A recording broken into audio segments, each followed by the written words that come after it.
नमस्कार. मी अंबाजोगाई ठेवीदार कथे समितीचा अध्यक्ष श्रीयुत लक्ष्मणराव गोरे आपणाला काही माहिती देण्यासाठी किंवा आपल्या लढ्याच्या संदर्भामध्ये आपण काय काय करायला पाहिजे, काय नाही करायला पाहिजे याच्यासाठी मी माझे वैयक्तिक विचार मी आपल्या समोर मांडत आहे. अंबाजोगाई ठेवीदार कृती समिती आज सर्व ठेवीदारांकडून शासन प्रशासन तसेच प्रसार माध्यमासमोर आपल्या पुढील संयुक्त रणनीतीचा ठाम आराखडा आपण सादर करत आहोत.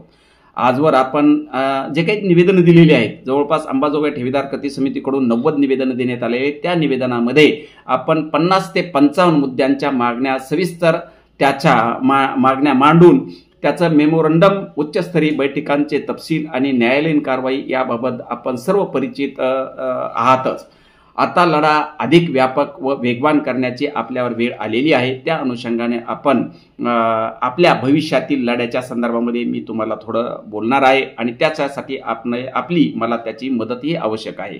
भविष्यकालीन आपण 3 आघाड्याद्वारे आपण लढा लढावा अशी माझी वैयक्तिक इच्छा आहे. त्याच्यामधील एक पहिला मुद्दा असा आहे की शासन प्रशासनाला निवेदनं देऊन त्या शासनाच्या त्या अधिकाऱ्यांची जी काही कातडी रट झालेली आहे ते कातडी बाजूला झटकून त्यांनी त्या हे मुद्दे ठेवीदारांचे पैसे देण्यासाठी जे काही अडचणीचे ठरत आहेत त्या अडचणीच्या मुद्द्याच्या अनुषंगाने विचार करून त्यावर कारवाई केली तर आपल्याला त्वरित पैसे मिळू शकतात. याच्यासाठी आपण शासन प्रशासन स्तरावर निवेदन सुरुवातीला देऊन त्यांची जनजागृती करायची आहे. अशाच प्रकारे राज्य व केंद्र शासन, सहकार आयुक्त, केंद्रीय निबंधक, गृहमंत्री, ईडी, CBI, CID अशा प्रत्येक संस्थेला आपली मागणी पुन्हा पुन्हा आपण ठामपणे कळवलेली आहे. तातडीची कारवाई, मालमत्तेचा लिलाव, ठेवीदारांच्या हितासाठी फॉरेन्सिक ऑडिट अहवाल व मालमत्ता मूल्यांकन त्वरित नोंदवण्यासाठी आदेशित द्यावेत असे आपण त्यांना प्रत्येक वेळोवेळी आपण त्यांना कळवलेलं आहे. अद्याप पावेतो या अनुषंगानं आपणाला या लोकांनी कसल्याही प्रकारचा आपल्याला प्रतिसाद दिलेला नाही. तरी सुद्धा आपण त्या बाबीमध्ये आपण त्यांना अधोरेखित करून आपण त्यांना जागृत करून आपण आपल्या मागण्या ठामपणे त्यांच्यापर्यंत मांडणं हे अत्यंत आवश्यक आहे. आणि हे करण्यासाठी आपल्याला त्याच्यामध्ये जे काही अडचणी आहेत त्या अडचणीची सुद्धा आपल्याला तिथं नोंद घ्यायची आहे. न्यायालयाच्या देखरेखीखाली जप्त मालमत्ता बाजारभावाने विक्री करून त्यातून आलेली रक्कम थेट ठेवीदारांच्या अदा करण्यासाठी विशेष अधिकारी यांची नियुक्ती करावी. ठेवीदारांचा परतावा हे शासनाचे कायदेशीर कर्तव्य आहे. यासाठी अधिक तीव्र निवेदन मोहीम हाती आपण घेणारच आहोत. याच अनुषंगानं आपल्या ह्या जे पहिला मुद्दा जो आहे आपला, तो पहिला मुद्दा असा की आपल्या निवेदनाद्वारे शासकीय अधिकाऱ्यांना, प्रशासनाला किंवा जे काही आपले तपासी यंत्रणा यांना आपण ह्या ज्या अडचणी आहेत त्या अडचणी दूर व्हाव्यात याच्यासाठीचे आपण निवेदनाद्वारे त्यांना पूर्वकल्पना द्यायची आहे. दुसरा मुद्दा कोणता आहे आपला की जर त्यांनी ते करत नसतील तर आपण ते आंदोलनाद्वारे त्यांच्यापर्यंत पोहोचवणं आणि त्यांच्याकडून त्या करून घेणं हे अत्यंत आवश्यक आहे. म्हणून ठेवीदारांनी काय करायला पाहिजे, ठेवीदारांच्या न्यायासाठी कायदेशीर व शांततापूर्ण आंदोलनाची भूमिका, जसे की मोर्चा, धरणे आंदोलन, उपोषण किंवा इच्छामरण आपण जसं केलं तसं किंवा रस्ता रोको या प्रकारचे जे आंदोलन आहेत ते आपण राबवायलाच पाहिजेत आणि राबवणं हे अत्यंत आवश्यक आहे. याच अनुषंगानं आपण जे काही उद्या दिनांक 29 सप्टेंबर रोजी विभागीय आयुक्तासमोर जे काही आपले ते मुलगी किंवा ते आपली भगिनी उपोषणाला बसणार आहे त्यासाठी सुद्धा आपण सर्वांनी एकत्रित येऊन तिला पाठिंबा देणं गरजेचं आहे. आपण उपोषणाला बसू नका, पण तिला पाठिंबा देणं गरजेचं आहे. त्याचप्रमाणे ह्याच आपल्या गोष्टी ज्या आहेत त्या गोष्टीचा पाठपुरावा करण्यासाठी MPID कायदा आहे, PMLA कायदा आहे, बट्स कायदा आहे आणि मोक्का यासारख्या कठोर कायद्या अंतर्गत दोषीवर तातडीची कारवाई करण्यासाठी सुद्धा आपण त्यांना प्रयत्न करणं आवश्यक आहे.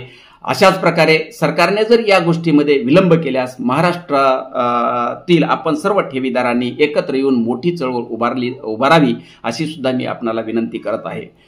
याचप्रमाणे तिसरा आपला मुद्दा जो आहे, आपले 2 मुद्दे झाले. तिसऱ्या मुद्द्यामध्ये आपल्याला कोणत्या प्रकारची लढाई लढवायची आहे तर त्याला न्यायालयाची आपल्याला जोड घ्यायची आहे. जसे की आपण आता सध्याच्याला आपल्या ज्या काही प्रकरणामध्ये चार्जशीट बरेचशा अंशी दाखल झालेल्या आहेत त्या दाखल झालेल्या चार्जशीटमध्ये किंवा आपल्या ठेवीच्या परताव्याच्या संदर्भात आपण उच्च न्यायालयामध्ये आणि जिल्हा कोर्टात किंवा कंझ्युमर कोर्टामध्ये आपण जे काही दावे दाखल केलेले त्या दाव्यांचा निकाल तात्काळ लागावा यासाठी सुद्धा आपण एक प्रकारचे कार्यक्षमता आपण मध्ये चळवळ उभारून ती टप्प्याटप्प्यानं पुढे गेली पाहिजे, याच्यासाठी सुद्धा आपण प्रयत्न करणं गरजेचं आहे. अशाच प्रकारची अंबाजोगाई ठेवीदार कृती समितीकडून आपल्या सर्वांच्या हिताच्या दृष्टिकोनातून बॉम्बे हायकोर्ट औरंगाबाद खंडपीठात कलम 226 अंतर्गत याचिका दाखल करत असून प्रत्येक FIR आणि वसुली दाव्यावर डे टू डे सुनावणी न्यायालयाने घ्यावी, अशी एक आपण रिसेंटमध्ये काही कालावधीमध्येच आपण ती याचिका दाखल करणार आहोत. त्यामध्ये जप्त मालमत्ताची विक्री, गुन्हेगार संचालक व व्यवस्थापकावरील कारवाई, सहकारी बँकावरील दावे अधिक तीव्र केले जाण्याची आपण त्याच्यावर लक्ष केंद्रित करणार आहोत. न्याय मिळेपर्यंत ही आपली लढाई खंडित राहणार नाही, आपण ते अखंड ठेवणार आहोत. त्याचप्रमाणे आपण शासनाला आणखीन एक असा पण त्याच्यामधून संदेश देणार आहोत की राज्य व केंद्र शासनाने तात्काळ जप्त मालमत्तेचा लिलाव MPID कायदा व बट्स कायद्याच्या अंतर्गत मालमत्ता ताब्यात घ्या. ED कडून PMLA कडून चौकशी ही तात्काळ करण्यात यावी. CIDची चार्जशीट प्रक्रिया, विशेष न्यायालयाची स्थापना हे जलद गतीने पूर्ण करणे अत्यावश्यक आहे आणि हे करण्यासाठी आपल्याला हे आंदोलनाची या 3 मार्गाने हे आंदोलन करणं गरजेचं आहे. ठेवीदारांच्या पैशावर कुणाचाही हक्क नाही, फक्त ठेवीदारांचाच हक्क आहे. हे शासनाने त्वरित पावले उचलावीत व त्या अनुषंगाने त्या शासनानं आपल्याला त्या बाबतीतली कारवाई करून देणं आवश्यक आहे. माझं आपल्या सर्व ठेवीदारांना एक आव्हान पण आहे, आपली एकजूट होणं आवश्यक आहे. त्याचप्रमाणे आपणाला या कामासाठी